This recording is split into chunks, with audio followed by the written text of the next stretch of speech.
அதனால் அப்பப்போ நான் அட்டெண்டன்ஸ் போட்டுக்கிட்டே இருப்பேன் இவங்ககிட்ட. டைரக்டர்கிட்டையும் ப்ரொடியூசர்கிட்டையும் அட்டெண்டன்ஸ் இருக்கும். டிஆர்கிட்ட கவலை இல்லை, ஏன்னா அப்படி தான் ஆளினால் அழகுராஜா. அதனால் அவருக்கு எந்த ஏரியாவில் கேட்டாலும் அவருக்கு கவலை இல்லை. அவர் எப்பயுமே என்னை கூப்பிட்டு உயிர் உள்ளவரை உஷா வரும்போது நாங்கள் சொல்லியிருக்கேன், பேட்டியில் சொல்லியிருக்கேன், என்னை கெடுத்தவர் டி ராஜேந்திரன்னு.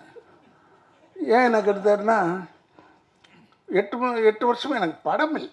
லா காலேஜ் படிச்சுக்கிட்டு இருந்தேன். கொஞ்சம் கொஞ்சம் ஒரு 2 படம் ஒரு படம் அப்படி நடிச்சுக்கிட்டு இருப்பேன். அப்போ டிஆர் சார் வந்து எனக்கு வந்து அமெரிக்காவில் எங்கள் அக்கா இருக்கிறதுனால என்னை கூப்பிட்டுட்டு இவருக்கு எழுதி போடுறான் ஓஹியோவில், ஒரு ஆளை கேட்டிருக்காரு டைரக்டர் வரும்னு அப்படின்னு கூட எழுதி போட்டேன். ஓஹியோவில் அவர் இருக்கார், ட்ரெஸ்பாஸ் அவென்யூ.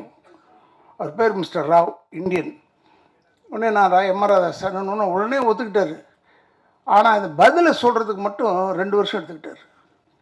அதுக்குள்ளேயும் பார்த்தா உயிர் உள்ளவரை உஷா உள்ளே வந்துச்சு. இவர் என்னை கூப்பிட்டு அறிமுகப்படுத்தினது பெரிய அளவில் போய் எல்லா படத்தையும் நான் தான் வில்லன், கெடுக்கிறதுக்கு ரைட்டான ஆள் யாருன்னா ராதா ரவின்ற அளவுகளை கொண்டாண்டார்.